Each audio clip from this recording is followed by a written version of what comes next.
Il est 8 h du matin, Montmartre s'éveille. Sur les pavés, Isabelle Vergerolles débute sa journée. C'est la factrice du quartier depuis plus d'1 an. Ensuite, tiens mon loulou, toi. Je te remercie. Bonne journée mon chou, à demain. Merci, à demain. Ici, sur la colline, Isabelle ne cesse de descendre et de monter. C'est pour ça que j'adore Montmartre, parce que mon porte-monnaie l'adore aussi. Ça me fait faire du sport gratuitement. En un peu plus de 3 heures, Bonjour mon ami, comment vas-tu? Isabelle pousse une centaine de portes.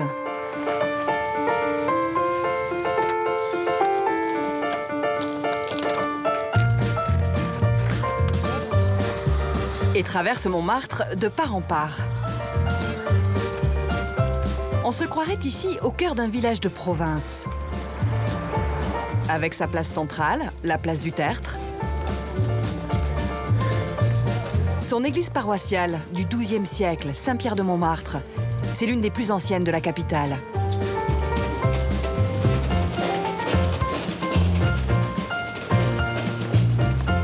Il y a aussi ses escaliers, innombrables. Et son surprenant carré de vigne dominant Paris. Ah ben tiens, voici une petite copine. Comment vas-tu? Ici, Isabelle connaît tout le monde. Tu es bien couverte, ce qui fait pas chaud. Hein. Michel s'en va. Alors si tu as des fois des recommandés, tu me le dis. Ben t'as rien aujourd'hui ma chérie? J'ai rien, moi, Non, tant Doudou. mieux. C'est pas de nouvelles, bonnes nouvelles? Comme tu dis. Voilà ma Doudou. Bonne journée ma belle. À demain. Tu veux me le... Elle distribue même le courrier en pleine rue. Je pense qu'il n'y a que dans le quartier qu'on peut faire ça. Ouais. Sinon... Le reste de Paris. Merci mon petit père. Je Tiens vous en pour prie. toi. Merci bien.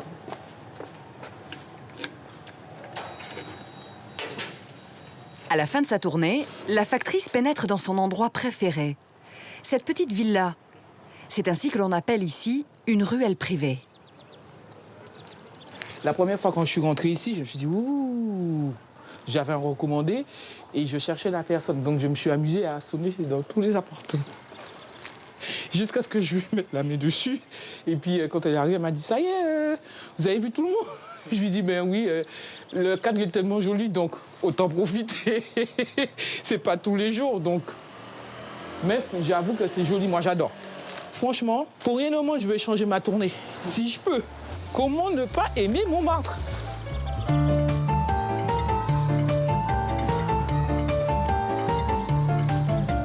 Un peu plus bas,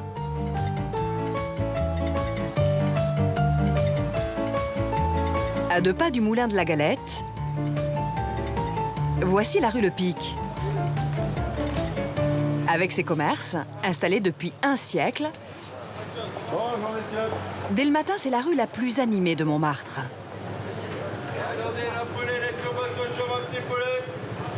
Le beau petit poulet du sud-ouest CTC, tout chaud, tout beau. Il est 9 h. Dans la boucherie d'Evrard Pozzo di Borgo, l'une des plus anciennes de la rue, les premiers clients arrivent. Bonjour. Je vais prendre de la blanquette, s'il vous plaît. Combien de personnes à manger? 4. Ouais.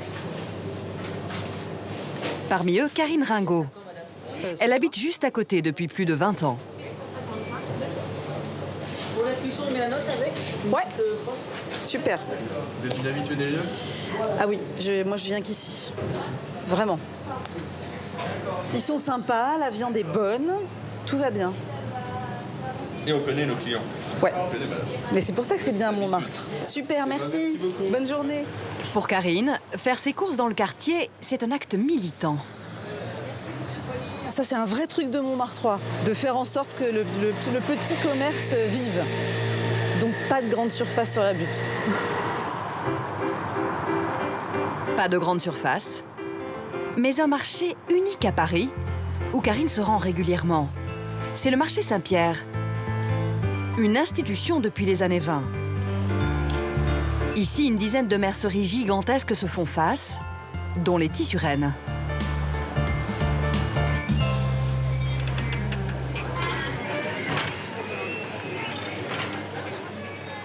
Des kilomètres d'étoffe sur 4 étages.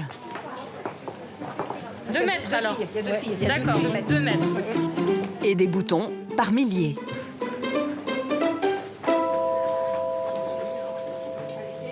Ici, le temps semble suspendu, comme figé dans les années 50, avec ces mannequins miniatures habillés sur mesure. Ce sont de véritables pièces de musée. Elle est jolie comme tout, elle. Karine retombe en enfance. Sincèrement, même si vous y connaissez rien, je vous jure, c'est du boulot. Hein. En plus, regarde, elles sont même doublées. Je connais le magasin depuis les années 70 et j'ai vu les créations évoluer au fil de la mode et au fil des années. Quand on est petite fille, c'est comme des poupées. Et il y a encore plein de... Enfin, le mercredi après-midi, il y a plein de mamans qui viennent avec leurs enfants. Et les petites filles, enfin, moi, le rêve absolu quand j'étais petite, ça aurait été d'avoir une poupée, de ramener un mannequin. J'aurais adoré ça. Et je trouve ça fascinant, en fait. Je trouve que c'est... En fait, on peut ne venir ici que pour voir les mannequins et pour se balader.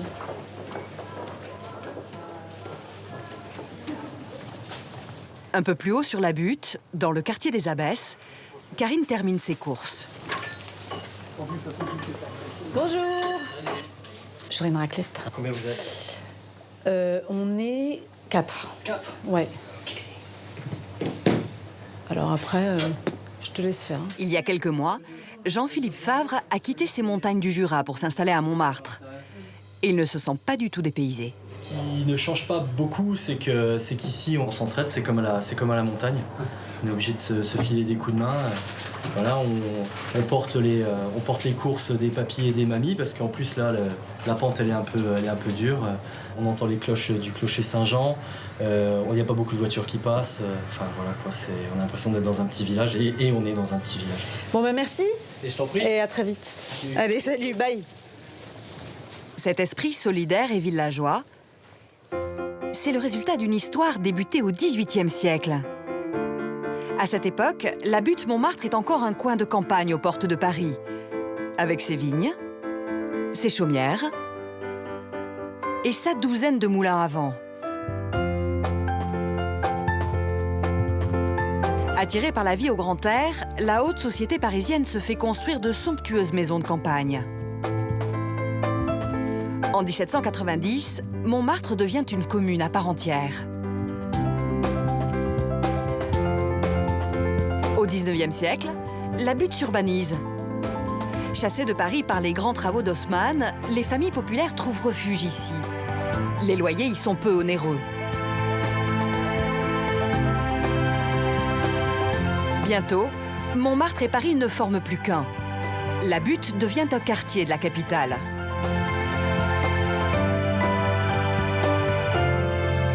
En 1871, la colline s'embrase. La France vient alors de perdre la guerre contre la Prusse.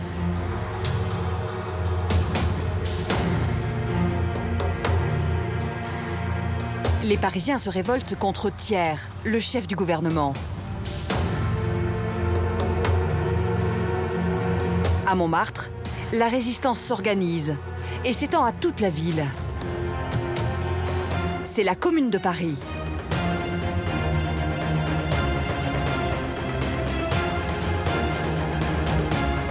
Mais au bout de 2 mois, les troupes de Thiers donnent l'assaut. La commune se termine dans un bain de sang.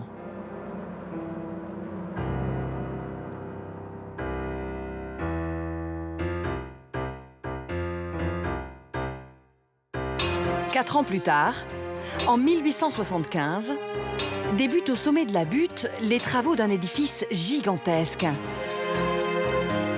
La basilique du Sacré-Cœur. Réalisé par les meilleurs artisans de l'époque, ce chantier titanesque dure à peine 40 ans.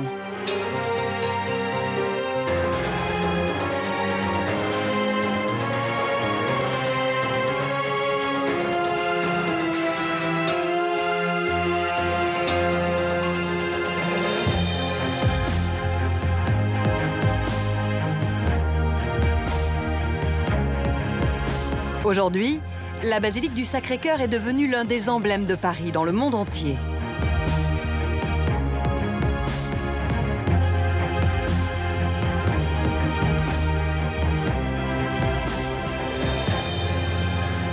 Imaginée par l'architecte Paul Abadi, sa silhouette rappelle la basilique Sainte-Sophie d'Istanbul.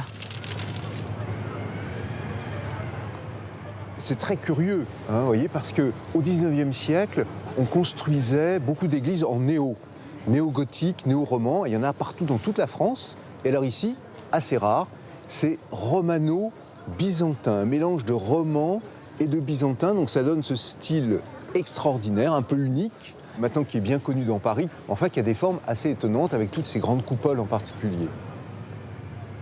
L'autre originalité, c'est cette pierre qui la recouvre entièrement.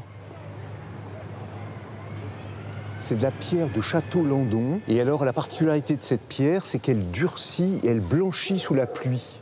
Ce qui fait que le Sacré-Cœur est connu dans Paris comme ce grand monument blanc. C'est la même pierre qui a servi aussi à construire l'Arc de Triomphe. La basilique est le deuxième site le plus visité de Paris, après Notre-Dame. Chaque année, 11 millions de curieux viennent admirer ces joyaux, comme cet orgue, classé monument historique, ou encore ce puits de lumière inspiré de la basilique Saint-Pierre de Rome.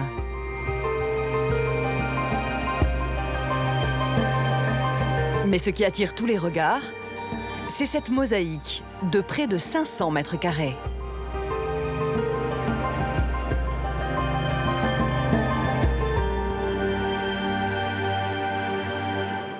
Cette grande mosaïque, qui est une des plus grandes au monde, représente le Christ au centre qui a les bras ouverts pour accueillir, et autour, tous ceux qui ont une particulièrement grande dévotion au Sacré-Cœur.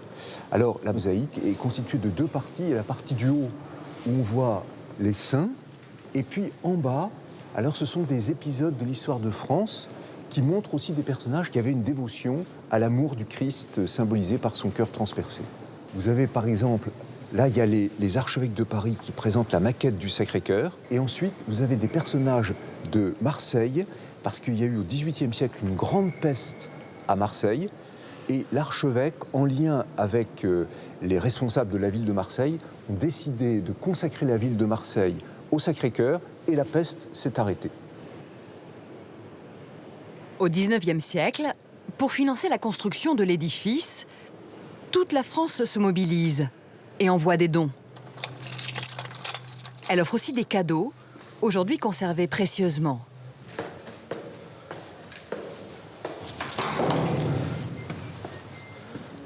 Sur les toits, interdits d'accès. À l'intérieur du campanile,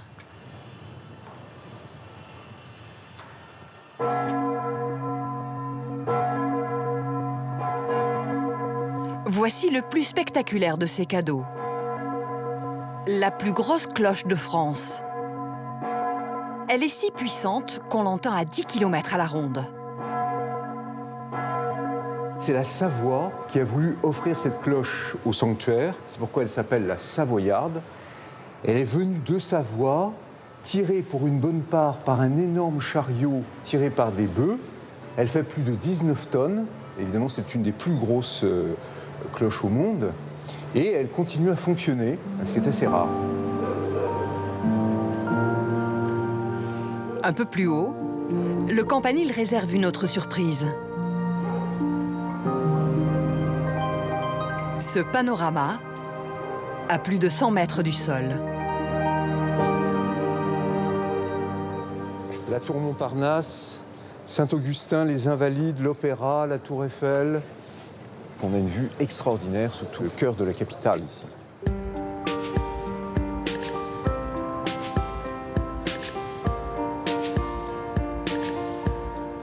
Le soleil se couche sur le Sacré-Cœur.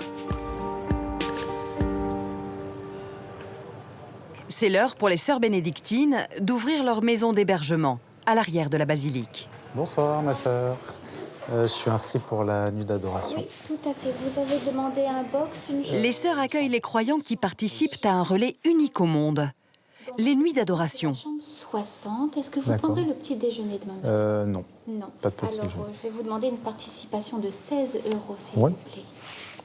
Hop, voici. Alors, je vous accompagne au 6e, à la chambre 60. Nicolas Chitouli va dormir ici. Comme d'autres fidèles, il assurera 1 heure de prière dans la basilique. Une tradition qui se perpétue depuis 130 ans. Bonne nuit d'adoration. Merci beaucoup, ma sœur. Oui, à bientôt. À bientôt.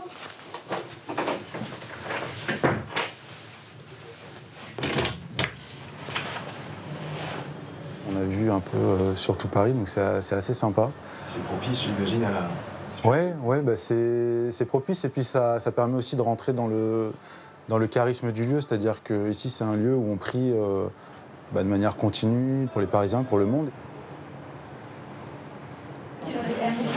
Le monde entier, d'ailleurs, participe à ce relais. Maintenant, vous allez vous inscrire pour 1 heure de prière dans la nuit d'adoration. Dans la nuit. Nous avons la grâce d'accueillir un groupe de Vietnamiens qui viennent prier pour la nuit d'adoration. C'est très beau.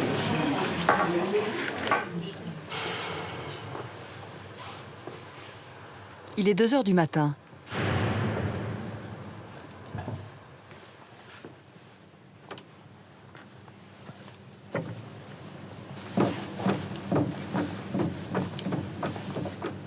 Dans la basilique, seul le Saint-Sacrement est éclairé. Il représente pour les fidèles la présence réelle du Christ.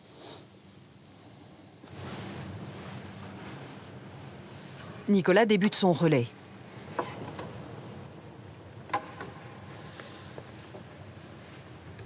On vient ici s'inscrire dans un relais, dans une continuité. Donc on pense aux gens qui étaient là aussi avant nous, qui ont prié ici avant nous, qui ont prié pour nous. Et maintenant, on prie à notre tour pour eux et puis pour les générations à venir également.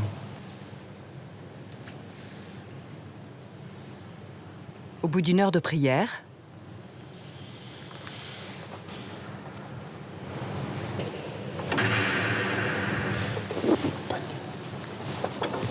Nicolas cède sa place.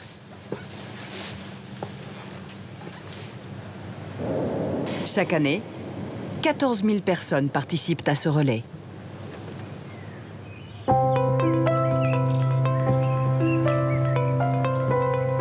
Le lendemain matin, à quelques dizaines de mètres du Sacré-Cœur, l'un des lieux les plus insolites de Montmartre s'éveille.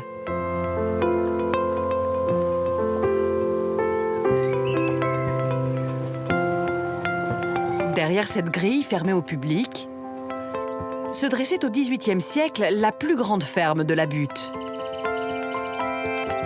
Aujourd'hui encore, on se croirait ici à la campagne. Ce petit paradis abrite la Cité des Arts. Une quarantaine de jeunes artistes séjournent ici.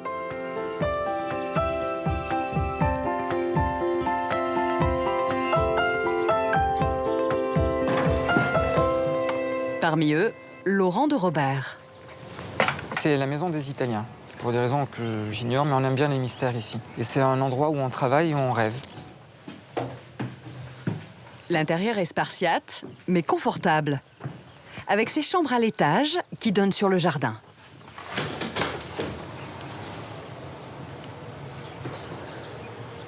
Alors on entend quelques oiseaux, c'est les oiseaux qui nous réveillent le matin. C'est assez beau de pouvoir presque connaître l'heure du jour selon le chant des oiseaux. C'est un lieu hors du temps, mais aussi hors de l'espace. On n'a pas trop l'impression de savoir à quel endroit on se situe.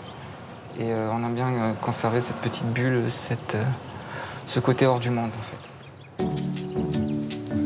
Estelle de Le Salle cohabite avec Laurent de Robert depuis quelques mois. Chaque matin, direction le jardin.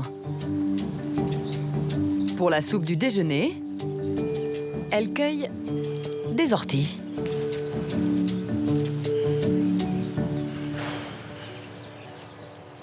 Ce jardin, moi, il est assez important pour moi parce que c'est comme un jardin un peu oublié, en plein Paris. C'est assez extraordinaire.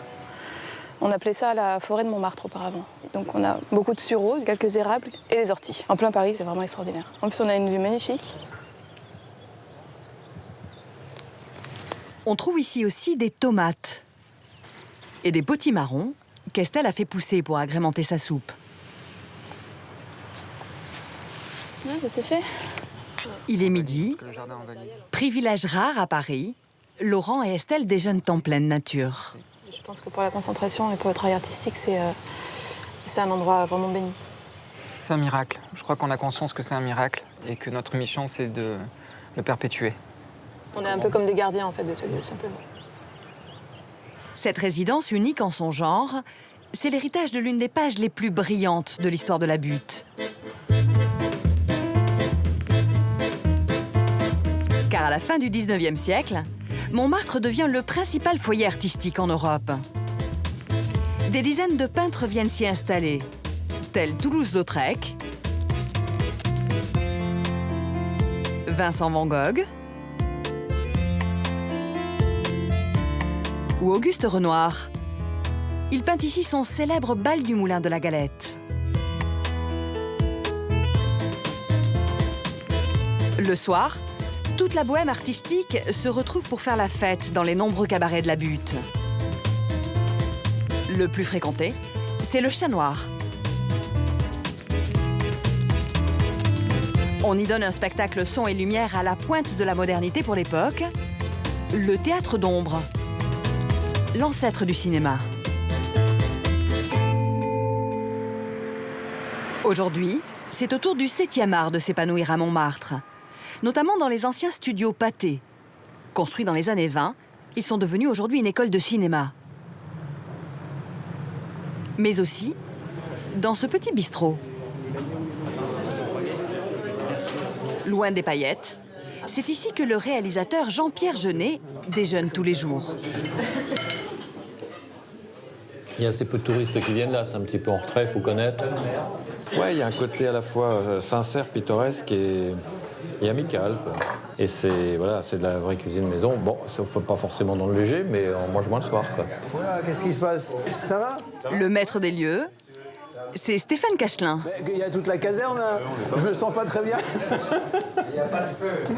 Il n'y a pas le feu. C'est un esprit un petit peu de petit bistrot familial où les gens se connaissent, où tout le monde va se parler, alors que dans la rue, d'habitude, les gens ne se parlent pas parce qu'ils n'ont pas la même caste sociale.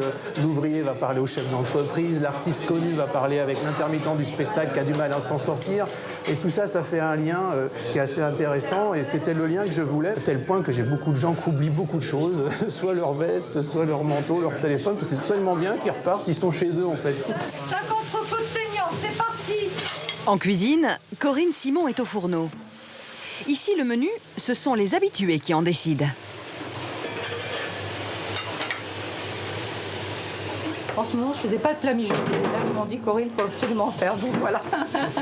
J'ai dit, bon, allez, allons-y. Notamment Jean-Pierre. Hier, c'était le petit salé. Aujourd'hui, c'est le bœuf bourguignon.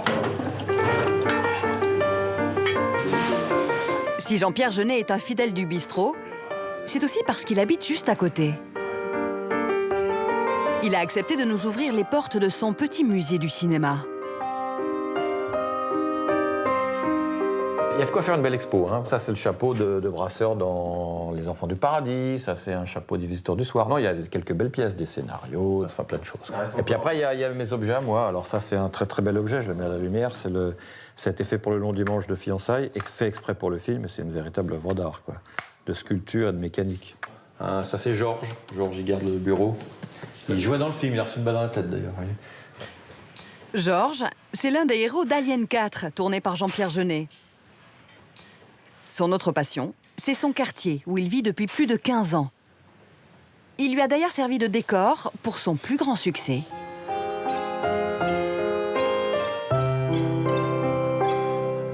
Comme j'étais amoureux de Montmartre, j'étais là. À un moment, je me suis dit, mais soyons concis et situons-le à Montmartre, quoi, en fait, tout. Au début, c'était éclaté, ça devait être partout. Et puis un jour, je me suis dit, mais non, le manège, tout ça, c'est près du Sacré-Cœur. Le canal Saint-Martin, je m'éloigne déjà un peu. Mais enfin, voilà, les gares de l'Est, gares du Nord qui sont à côté, il faut le faire vraiment là où j'aime Paris, le cœur du Paris que j'aime. Le charme de ce Montmartre, si cher à Jean-Pierre Jeunet, réside aussi dans ses nombreux passages secrets. À l'ouest de la Butte, poussons la grille du plus méconnu de tous.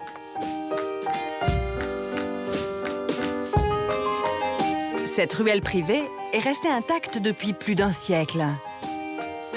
Et elle renferme une petite merveille inattendue.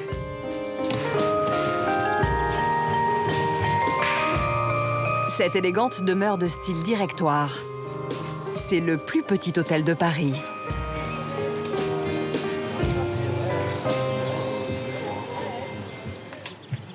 Un établissement de luxe. Et les œufs parfaits à la crème de champignons. Bon appétit. Merci beaucoup. Avec ses 5 suites, dans un cadre enchanteur. Et chose étonnante, dans les jardins de l'hôtel, Oscar Conté, le propriétaire des lieux, a même installé un poulailler.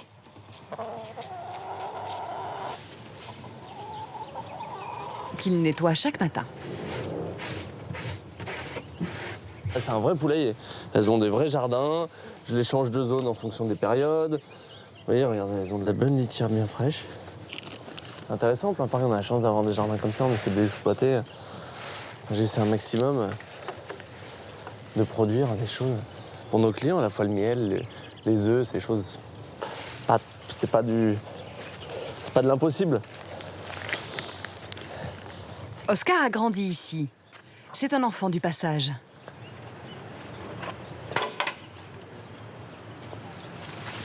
On a 3 ruches et j'arrive à fournir pratiquement au miel toute l'année des petits pots pour les clients en chambre. Ouais, des petits pots unitaires, 35 centilitres. C'est bien d'avoir des espaces encore un peu comme ça qui restent préservés du tourisme de masse et qui sont vraiment dans leur jus, quoi. On voit ça qu'ici, il y a ça nulle part ailleurs. On n'est pas du tout dans Paris. On est à Montmartre, c'est bien différent.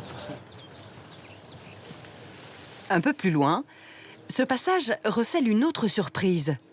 Sauvé in extremis de la disparition.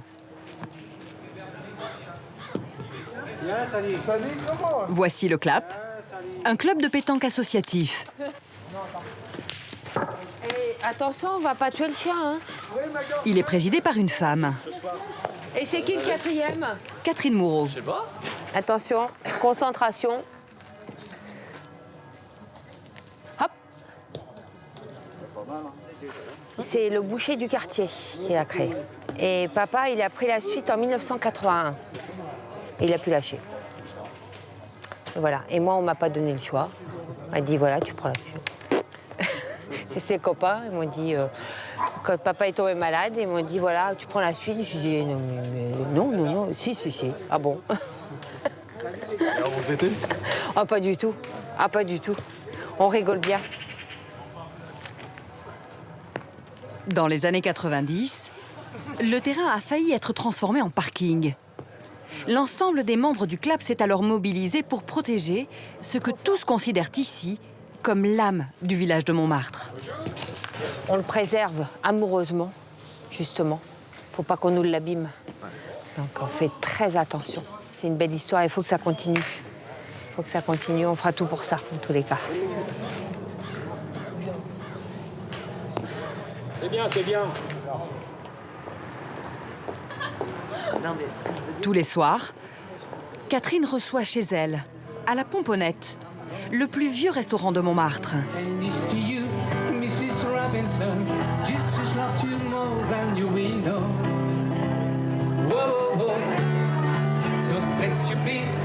Il appartient à la famille de Catherine depuis plus d'1 siècle.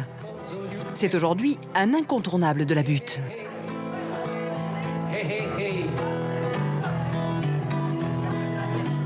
Le village, il n'est pas prêt de s'éteindre. Non. Puis la nouvelle génération, elle ne laissera rien mourir. Moi, j'ai mon fils aîné, il s'est fait tatouer Montmartre, là. S'il m'a dit, on ne sait jamais ce qui peut m'arriver, au moins je suis sûre qu'ils vont me ramener. Montmartre, un village de joyeux irréductibles, où flotte toujours un petit air d'insoumission et de liberté.